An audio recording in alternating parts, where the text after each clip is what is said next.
Seven Seas Mariner was the first all-suite, all-balcony ship in the world.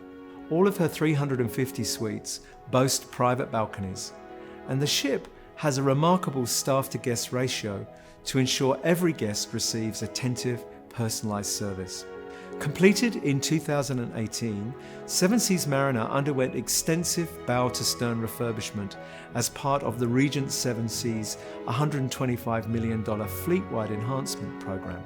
She emerged essentially as a brand new ship, with all lounges, the library, casinos, boutique reception area and signature restaurants, Compass Rose and La Veranda, having been completely refurbished, as well as the ship's atrium, corridors and guest spaces receiving new carpeting, art, furniture and decor that elevates the ship to a new level of elegance set by Seven Seas Explorer.